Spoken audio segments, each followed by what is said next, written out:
That's right, you better stretch and get as aerodynamic as possible because I have 350 watts of power and there is no way you're beating me off the line. 3, 2, 1, go! Oh, I'm actually winning here from about 0 to 5 miles an hour, and after that, it goes to the Ninja, but I had to give it a shot. This is the Retrospec Judd Rev 2 electric bike. It has a 350 watt motor, 36 volt, 10 amp hour battery on it, and it is the perfect urban explorer bike. I got it in the blacked out version, but they do make other pretty colors as well if you want it to be a little less stealthy. And this is going to be a complete review and test ride of the Retrospec Judd Rev 2 electric bike.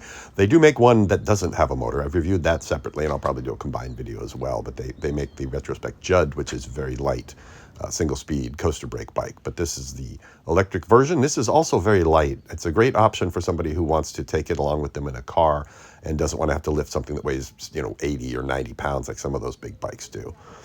This is lightweight, cruises along at 20 miles an hour maximum speed, cadence sensor, and 5 different levels of pedal assist on it. And being smaller and lighter than a lot of e-bikes, it makes it just a lot easier to get up and down stairs or in and out of tight situations. It's great taking it on the train. You could even fold it up on the train if you needed the space, if the train was really full. And let's take a look at this bike front to back and just go over all the features of the Retrospec Judd folding e-bike. So up front, you've got 20 by 2.1 inch tires, kind of fat BMX tires. You've got 160 millimeter rotor mechanical disc brake on there, made by Tektro. A headlight integrated into the electrical system, and there's even a mounting for a basket, which we'll try a little bit later on in the video. And this is a look at Retrospec's extra large folding basket. Real nice basket, but kind of defeats the purpose of having a folding bike if I put it on this one.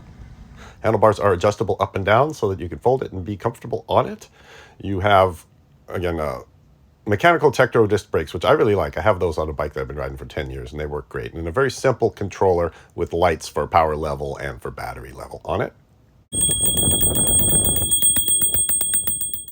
And the best bell in the business. It's got a chain guard, which I like to keep your pants clean, and also if you're going to haul it in a car, it keeps the oil off of your seats. I like that. That's made out of plastic. And then in the back, a real torquey 350 watt motor made by Ananda. They don't tell me how much torque it's rated at. I couldn't find that anywhere, and they don't mention it on the website, but it's got a good amount of torque, top speed of 20 miles per hour, 36 volt, 10 amp hour battery, so 360 watt hours of battery. They claim 42 miles of range, and then this is a battery-powered light, so you have to change the batteries on that when they die. That comes with it, so you don't get an integrated tail light because of the folding configuration. And then a very comfortable seat. Not sure who makes the seat, but it's very wide, very comfortable, probably good for a wide variety of people's preferences, nice and soft. And then the battery also has a range meter on it that you can push the button on. It is UL certified. I'm going to leave all these stickers on it now that they're starting to put all kinds of laws on e-bikes. I would recommend do not peel the stickers off. This is a class 2, 20 mile an hour, 350 watt bike, which class 2 means it has a throttle as well. There's a thumb throttle up on the handlebars. And then there's a close-up look at those Tektro brakes.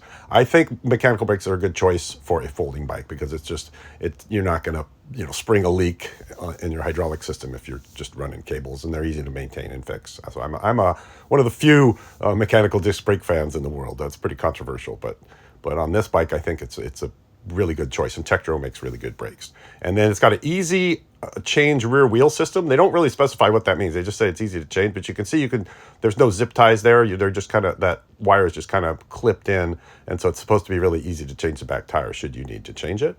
You could do it blindfolded, in fact. And here's a look at the ergonomics. I'm 6'1", about 200 pounds, 32-inch inseam. So it's a sit straight up bike if you want it to be, or you can drop the handlebars down and put it into sport mode if you prefer. The adjustability of the seat and the handlebars gives you a wide range of different possible configurations for tall people, short people, or sporty or comfortable ride. So there's really a wide amount of variation on it. And if I fold it up and put it on my luggage scale, it's right around 40 pounds of weight. And you can take out the battery and take off the seat if you want to really lighten it up. And that brings it down to just about 36.5 pounds of weight. And here we go. Let's test the pedal assist modes. This is pedal assist 0. So because it's lightweight, 40 pounds, you can pedal it along like a beach cruiser, and it works. You have enough muscle to get it down the road. And then pedal assist 1 is pretty slow. There's no speedometer on this bike, so it's hard to tell, but this might be 8 miles an hour, something like that. And then if we kick it up to pedal assist 2, goes a little bit faster, maybe closer to 10 miles an hour. And then next we're going to go up to pedal assist 3, which is my favorite. I can kind of, pedal at a comfortable rate and not feel like I'm spinning too fast in pedal assist 3. So that's the one I like, where you can kind of stay on top of the power. And then pedal assist 4, you feel like you're spinning a little bit faster now. You're really putting in some RPMs in pedal assist 4 to keep up with it. And then pedal assist 5 gives you 20 miles an hour, and you're spinning pretty fast there when you're in pedal assist 5. But it's a torquey motor, and it'll rip along pretty good even without your help.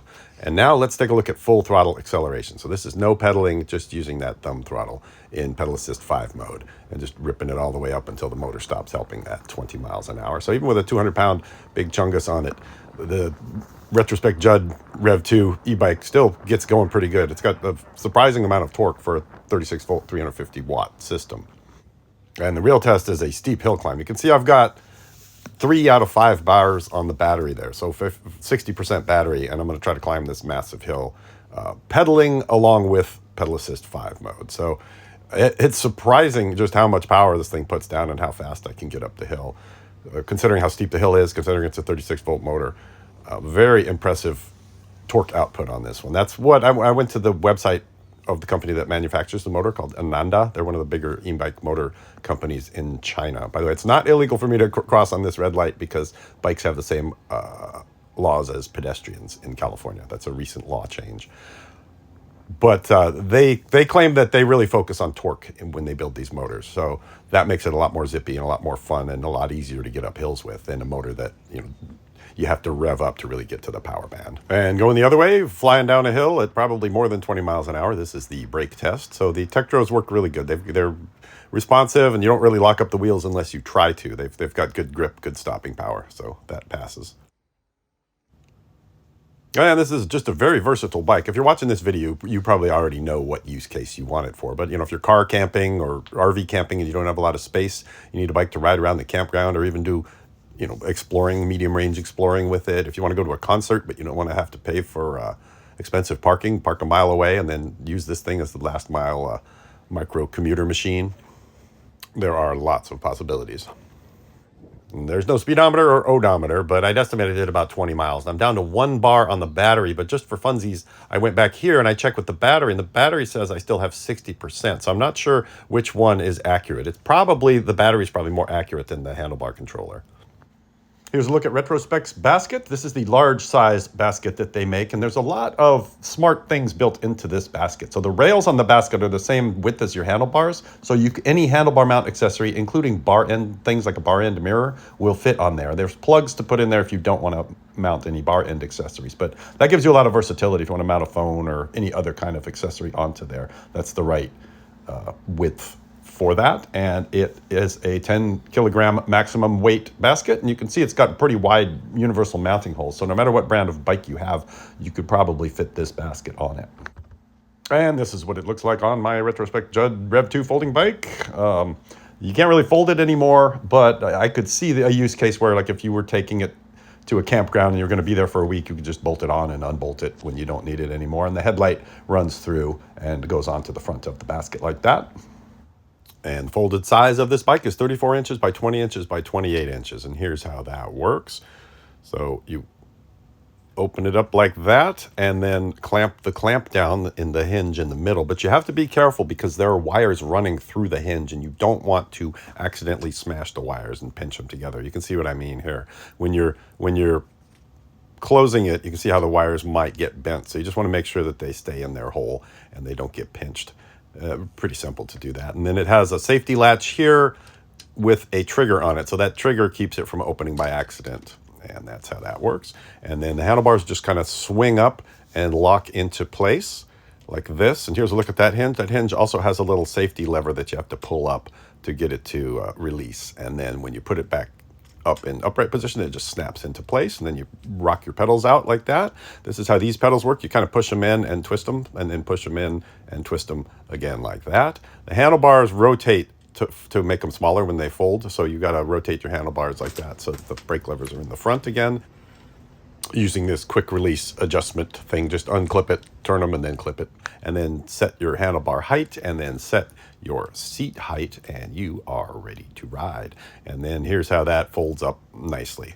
So rotate your handlebars down and then release the safety latch and pull the handlebar release, rock it down. Make sure you get the right height here so that it'll fold down to the smallest size handlebar height. And then just pull the trigger on the hinge there and it folds in half, and then you can lower your seat to make it really small or remove the seat entirely and you're done.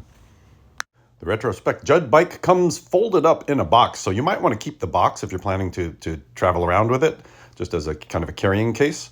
And it is very well packaged. There was no damage to the one that I got, but in the literature in the box, it says you should check the torque on all the bolts, and I found some loose ones. So I definitely recommend that you torque everything before you take it out on the street and just make sure everything's tight. And if you want one of these Retrospec Judd Rev 2 folding e-bikes, there's a link in the description that will get you the best deal on it and will help me out. Thanks for watching. Comment, like, subscribe.